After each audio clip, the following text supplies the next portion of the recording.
Good morning, everyone. Good morning, ma'am.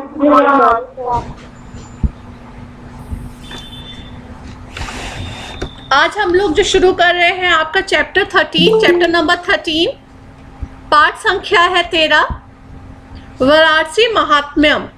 Varanasi mahatmyam, ठीक है। बनारस का नाम आप सबने सुना होगा, सबने सुना है बनारस का नाम? Yes, ma'am. बनारस कहाँ पे स्थित है? मध्य प्रदेश में या उत्तर प्रदेश में? Ma'am, उत्तर प्रदेश। उत्तर प्रदेश। यस, बनारस जो है वो उत्तर प्रदेश में स्थित है, उसको वाराणसी के नाम से भी जाना जाता है, ठीक है। यस बेटा, मैम एक बात को मैं हमारे में 6 एक्सरसाइज के नाम पे भेजी थी ग्रुप पे, मैम वो भी आएगी एग्जाम में। यस बेटा, वो भी आएगी एग्जाम में, ठीक है। मेरी दूसरे टीचर से बात हो गई, दैट्स वाई मैंने आपको उसके बाद उसका पीडीएफ सेंड किया था, ठीक है। तो उसकी जो 6 एक्सरसाइज है मैंने आप लोगों को सेंड कर दिया है। उसमें विराजते में आएगा राज, तिष्ठन्ति में आएगा स्था, कथ्यते में आएगा कथ, अस्ति में आएगा अस और कुर्वन्ति में आएगा क्री, ठीक है। मैंने उसका इसीलिए आप लोगों को स्नैपशॉट भेज दिया था कि आप लोग उसको देख के लिख लें। वो एक्सरसाइज भी आपकी आ सकती है एग्जाम्स में, क्योंकि दूसरे टीचर से बात हुई जो क्लास 7th लेते हैं, तो कुछ पढ़ा दिया है क्लास में। हाँ बच्चे, प्रभाती क्या बोल रहे हो बेटा? आप सही आ रही है आप लोगों को? Yes, ma'am. ऑलराइट।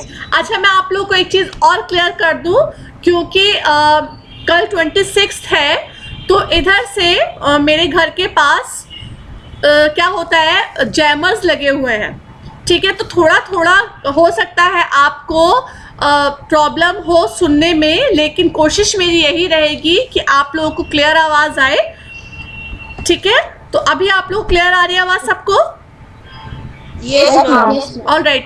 ये प्रॉब्लम होगी बिकॉज बेटा सब परेड की प्रैक्टिस चल रही है, तो जब वो निकलते हैं तो थोड़ी सी प्रॉब्लम होती है, ठीक है। तो इस चीज़ का ध्यान रखेंगे, मैं भी ध्यान रखूंगी कि आप लोग को कोई प्रॉब्लम ना हो। आपका पाठ है वाराणसी महात्म्य, निकाल लीजिए glory of Varanasi. Ma'am, yes Disha, Ma'am, I have not attended the last class, so that page you sent was, what was it? बेटा लास्ट क्लास में आपका मैंने कराया था हिमालय महात्म्य, ठीक है, देवतात्मा हिमालय, ठीक है, चैप्टर नंबर 11। इसके क्वेश्चन आंसर बेटा मैंने सबको कराए थे। तो इसमें एक क्वेश्चन था, क्वेश्चन नंबर 6, जो लास्ट टाइम मैंने नहीं कराया था, बट अभी मैंने उसका पिक भेज दिया है, आप देख लेना ग्रुप पे। शादाब, शब्द प्लीज बेटा इसका एक बार और स्नैपशॉट आप ग्रुप पे भेज देना, ठीक है। दिशा कर लेगी इसका जो शब्द आप भेज देना इसको, क्योंकि इसका जो है एक्सरसाइज नंबर 6 बेटा ये आप सबको करना है। ऑलराइट, आज जो हम लोग नया पार्ट शुरू कर रहे हैं उसका नाम है वाराणसी महात्म्य। पेज नंबर है 58, पेज नंबर 58 सब लोग निकाल लीजिए। इसका हिंदी अनुवाद सब लोग कर चुके हैं? सबने कर लिया है? सब लोग हिंदी अनुवाद अभी अभी अपनी अपनी कॉपी सब लोग खोल लीजिए, क्योंकि मैं सबसे पूछने वाली हूँ हिंदी अनुवाद। संस्कृत मैं पढ़ूंगी, उसको समझ के कि मैंने कहाँ तक पढ़ा है, हिंदी अनुवाद मुझे आप लोग बताएंगे। ऑलराइट, अगर देख के बताना है तो देख के बता सकते हैं, ये तो अच्छी बात होगी कि अगर आप सुन के पढ़ के बता दें, वेरी गुड, बहुत अच्छी बात होगी। अब है, मैं पढ़ रही हूँ आपके सामने, वाराणसी अति प्राचीना नगरी अस्ति, इयं वरुणासी नद्य मध्य तिष्ठियं नगरी, अतः लोके इयं वाराणसी नाम्ना विश्रुता किंवन्त्यं यत् वाराणसी देवाधिदेव शंकरस्य त्रिशूले स्थिता अस्ति, वाराणसी काशी नाम्नापि विख्याता अस्ति। कौन मुझे इसका हिंदी अनुवाद बताएगा? मैम कहना है? हाँ, यस प्रभाती, यस बच्चे। यस। वाराणसी अत्यंत प्राचीन नगरी है। यह नगरी वाराणसी के तट पर स्थित है, इसलिए इस श्लोक में यह वाराणसी के नाम से भी जाने जाते हैं। लोगों का कहना है कि वाराणसी देवों के देव शंकर जी के त्रिशूल में स्थित है। वाराणसी काशी के नाम से भी विख्यात है। वाराणसी जो है वो काशी के नाम से भी विख्यात है। और वहाँ की क्या बेटा सबसे लोग क्यों जाते हैं बनारस? क्योंकि वहाँ पे बोला जाता है कि देवों के देव महादेव ने भी वहाँ पर तपस्या की है, वहाँ पे उनका त्रिशूल स्थित है।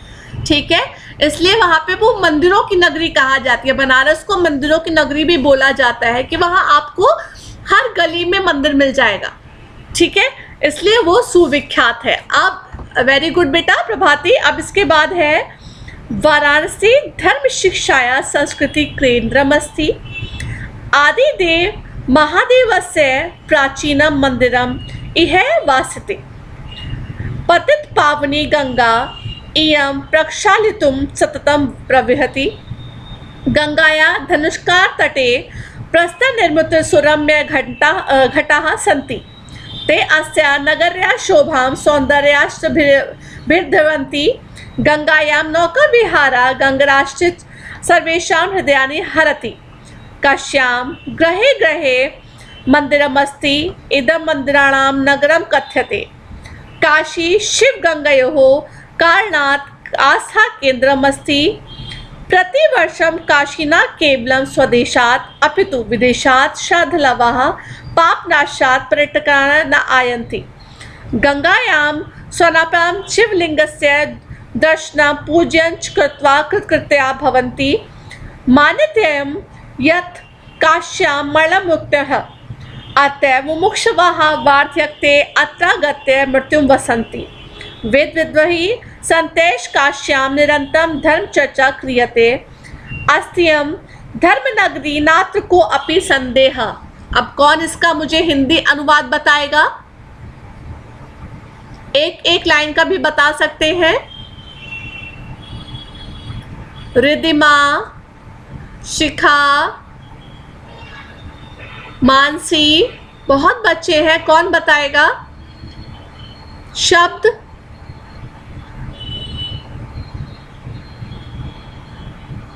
कौन बच्चा है जो इसका मुझे हिंदी अनुवाद बताएगा? देखो प्रभाती ने बहुत अच्छे तरीके से बताया। शब्द बताएगा?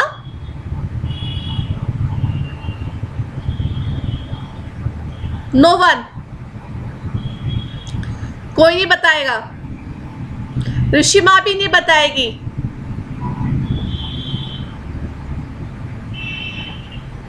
Am I audible? Prabhati? Yes ma'am. Okay, शब्द आप बताएंगे बेटा? Yes ma'am. स्टार्ट कीजिए। वाराणसी धर्म शिक्षा और संस्कृति का केंद्र है। आदिदेव महादेव का प्राचीन मंदिर यही है। पवित्र गंगा नदी पाप धोने के लिए निरंतर बहती रहती है। गंगा के तट पर धनुष के आकार के आधार के पत्थर से बने हुए घाट हैं। वे इस नगर की सुंदरता और शोभा को बढ़ाते हैं। गंगा में नौका विहार महारथी सबका मन मोह लेती है। काशी के धन में मंदिर है, इसीलिए इसे मंदिरों की नगरी कहते हैं। वेरी गुड, बस इतना ही बोली शब्द। देखिए यहाँ पे लिखा है वाराणसी धर्म शिक्षा संस्कृति केंद्रमस्ति, मतलब वाराणसी को धर्म शिक्षा की शिक्षा का केंद्र बोला गया है। केंद्र क्यों बोला गया? धर्म शिक्षा का केंद्र क्यों बोला गया है? क्योंकि यहाँ पे किसका सबसे प्राचीन मंदिर है? कौन बताएगा? किसका सबसे प्राचीन मंदिर है बनारस में? मैंने अभी बताया था आप लोगों को।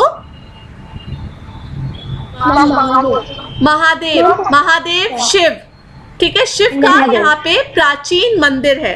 ठीक है, तो यहाँ पर पतित पावनी गंगा बहती रहती, अविरल बहती रहती है। ठीक है, और वहाँ पे आप सबको पता है कि वहाँ पे सब लोग क्या जाते हैं, स्नान करने के लिए भी जाते हैं। एक हिंदू मान्यता के अनुसार माना जाता है कि जो गंगा में स्नान कर लेते हैं उनके पाप धुल जाते हैं। ये मान्यता है, हिंदू माइथोलॉजी के अकॉर्डिंग ये मान्यता है कि जो लोग गंगा में जाके स्नान कर लेते हैं, डुबकी लगा लेते हैं, उनके पाप धुल जाते हैं। ठीक है, तो इसलिए, और वहाँ के जो घाट है वो किसके आकार के हैं, किन पत्थरों के, वो है धनुष के आकार के। धनुष का आकार आपको सबको पता होगा, इस आकार के होते हैं। तो वहाँ के जो तट है जो गंगा के किनारे के, वो धनुष के आकार के हैं और यहाँ की शोभा देखते ही बनती है। मतलब इतने सुंदर तट है, इतना सुंदर लगता है वहाँ पे कि शोभा देखते ही बनती है।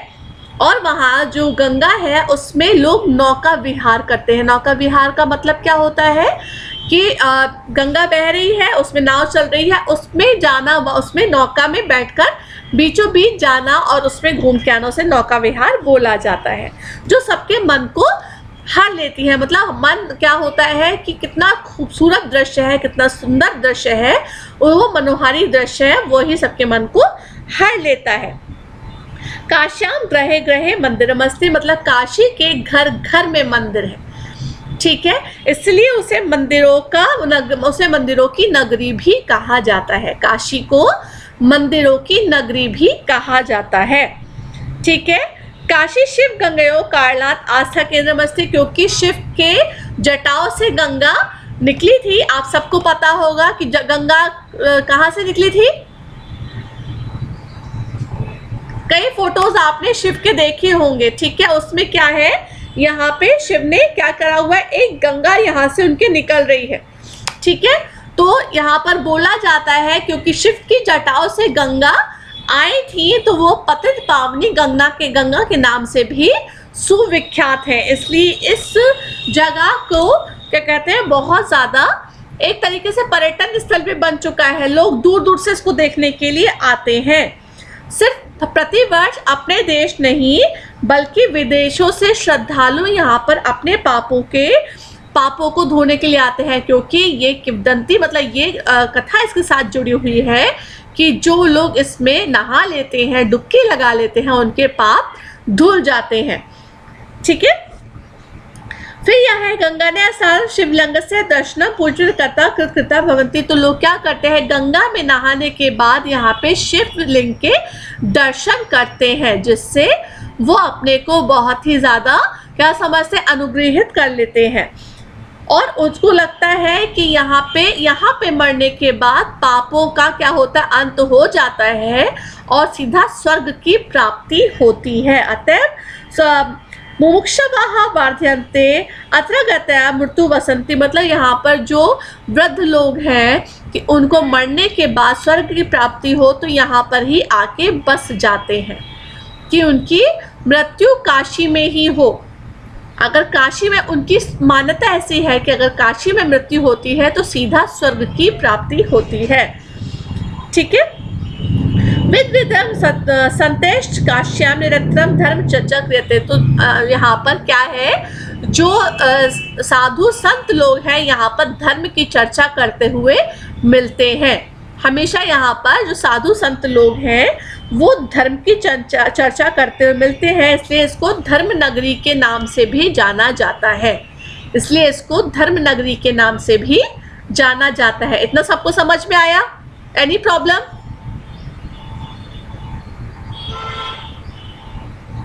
किसी को किस तरीके की परेशानी है तो पूछ सकते हैं बीच में। अब इसके बाद देखिए, वाराणस्याम चत्वारः विश्वविद्यालयाः सन्ति, काशी हिंदू विश्वविद्यालयः, संपूर्णानंद संस्कृत विश्वविद्यालयः, महात्मा गांधी काशी विद्यापीठः, तिब्बतन विश्वविद्यालयः, सारनाथ च सन्ति, अनेके स्नातकोत्तर महाविद्यालयाः सन्ति, प्रारंभिक माध्यमिक विद्यालयानां नास्ति अभावः, वस्तुतः विद्यालयः राजधानियम्। इसकी हिंदी कौन बताएगा, हिंदी अनुवाद?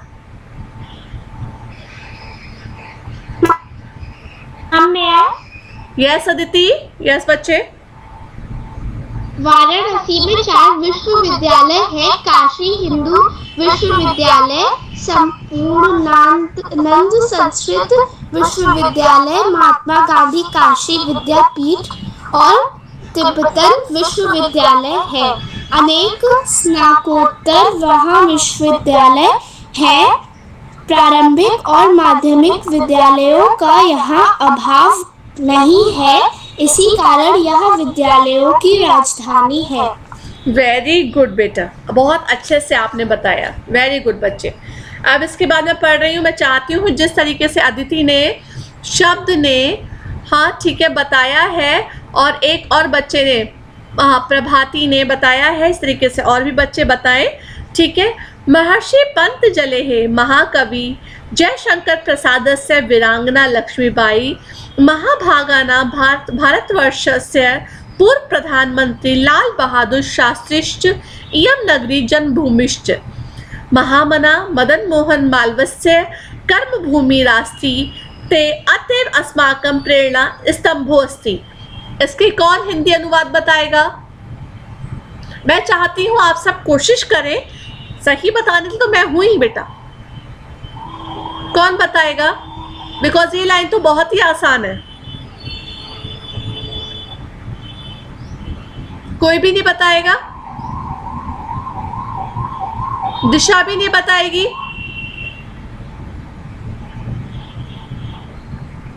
No one. महर्षि पंतजलि, महाकवि जयशंकर प्रसाद, वीरांगना लक्ष्मीबाई, यह भारत और भारतवर्ष के प्रधानमंत्री पूर्व प्रधानमंत्री लाल बहादुर शास्त्री की यह क्या है? जन्म स्थली है। उन्होंने यहाँ पर जन्म लिया था। और महामना मदन मोहन मालवीय की कर्म स्थली है। इसको कर्म स्थली क्योंकि उन्होंने यहाँ पे आके क्या किया था? पढ़ाई भी की थी इसको, इसलिए उनकी कर्मस्थली बोला जाता है। लेकिन महर्षि पंतजलि, उसके बाद है पतंजलि, महर्षि जयशंकर प्रसाद, महाकवि जयशंकर प्रसाद, वीरांगना लक्ष्मीबाई और भारत के पूर्व प्रधानमंत्री लाल बहादुर शास्त्री की ये जन्मस्थली रही है, जो हमारे प्रेरणा के स्रोत हैं। ठीक है, इनको स्तंभ भी बोला गया है, जो हमारे स्तंभ है।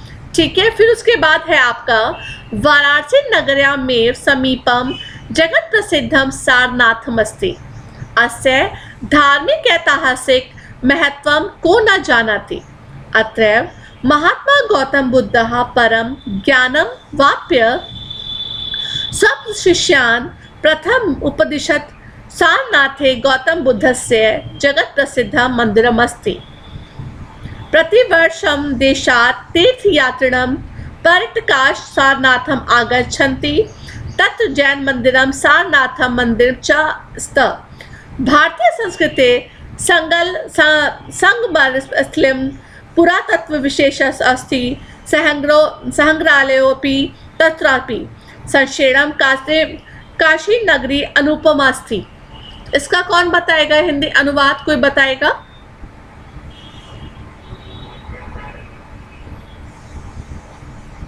वेरी बैड बेटा, अगर मैं ये पहली बार पढ़ा रही होती तो मैं शायद आप लोगों से एक्सपेक्ट ना करती कि आप लोग इसका हिंदी अनुवाद बता पाओगे, लेकिन मैं इसको पढ़ा चुकी हूँ। ये मैं आपका रिवीजन करा रही हूँ, सबके पास कॉपी है और सबको मैं इसका हिंदी अनुवाद PDF सेंड कर चुकी हूँ। उसके बाद आप लोग का ये हाल है कि आप लोग पढ़ के इसका हिंदी अनुवाद नहीं बता सकते। Shame on you. कुछ बच्चे हैं जो जवाब देते हैं और कुछ बच्चे क्लास इसलिए अटेंड करते हैं कि बस मम्मा पापा ने बोला है क्लास अटेंड करना है तो बैठे हैं, उत्तर हमें देना ही नहीं है, हमें कुछ बोलना ही नहीं है।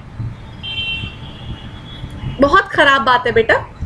जब मेहनत करते हैं, हम लोग भी मेहनत करते हैं, तो हम चाहते हैं कि हमें उसका जवाब मिले जो हम पूछ रहे हैं। यहाँ पे है वाराणसी नगर्यां में समीपम जगत प्रसिद्धम सारनाथम अस्ति, मतलब बनारसी के पास में ही क्या स्थित है? सारनाथ, जगत प्रसिद्ध सारनाथ मंदिर स्थित है। ठीक है, अस्य धार्मिक ऐतिहासिक महत्व ना जान। उसका धार्मिक महत्व कौन नहीं जानता? सब जानते हैं उसका धार्मिक महत्व, सब जानते हैं। यह जो है महात्मा गौतम बुद्ध की क्या है, वहां पे उन्होंने क्या दिया था? उपदेश दिया था, इसलिए वहां पर उनका जगत प्रसिद्ध मंदिर है। गौतम बुद्ध का जगत प्रसिद्ध मंदिर वहां पर स्थित है। ठीक है, जहाँ पे देश विदेश से पर्यटक आते हैं, वहाँ देश विदेश से पर्यटक आते हैं। और जैन मंदिर सारनाथ मंदिर 4 स्थान, इसलिए यहाँ पे जैन मंदिर सारनाथ मंदिर में स्थित है। भारतीय संस्कृति संगम स्थित, जो हमारी जो भारतीय संस्कृति है, यहाँ पे उसका संगम आपको देखने को मिलता है। पुरातत्व विशेष, यहाँ पे एक संग्रहालय भी है। संक्षेप में काशी एक अनुपम स्थली है, नगरी है। ठीक है, काशी जो है, जिसको बनारस के नाम से जाना जाता है, वो एक अनुपम नगरी है। अनुपम नगरी किस लिए बोला गया है? क्योंकि वहाँ कितनी ही रंग आपको देखने के लिए मिल जाते हैं। और सबसे अच्छी बात यह है कि यूपी में है, पूरा पाठ आपका इसके ऊपर है। अगर आप चाहें तो इसको अच्छे से समझने के लिए आराम से आप लोग इंटरनेट पे भी देख सकते हैं, क्योंकि काशी जो है, जो बनारस है, इसका धार्मिक महत्व बहुत ज़्यादा है। ठीक है, सबको समझ में आया पाठ? Any problem? Class 7th A, any problem बेटा? सबको समझ में आ गया? Yes ma'am. ऑलराइट, फिर इसके जो प्रश्न उत्तर हैं, प्रश्न है आपके एक्सरसाइज नंबर 2, एक पद में उत्तर दीजिए। एक्सरसाइज नंबर 3, एक वाक्य में उत्तर दीजिए। और देन उसके बाद है एक्सरसाइज नंबर 7, रेखांकितों को आधार बनाकर प्रश्न रचना कीजिए। ठीक है, ये हम लोग नेक्स्ट टर्न में करेंगे। Exercise number 2, exercise number 3, then exercise number 7, ये हम लोग नेक्स्ट टर्न में करेंगे। इस टर्न में हमने इसका हिंदी अनुवाद किया है, और सब बच्चों को बहुत ज़रूरी है, इसका हिंदी अनुवाद सबकी कॉपी में होना चाहिए। पहले आप संस्कृत लिखेंगे, फिर उसके बाद उसका हिंदी अनुवाद लिखेंगे, जिससे आपको पता हो कि आप कौन सी लाइन का अनुवाद लिख रहे हैं। इस चीज़ को आप सबको ध्यान रखना है। सबको, is it clear to all of you? Yes ma'am. Alright, तो नेक्स्ट टर्न में हम लोग इसका जो क्वेश्चन आंसर है उनको एक बार फिर रिवाइज करेंगे। ओके बेटा, okay, bye bye, have a nice day बेटा, God bless you, thank you ma'am. Bye bye बेटा। Thank you ma'am.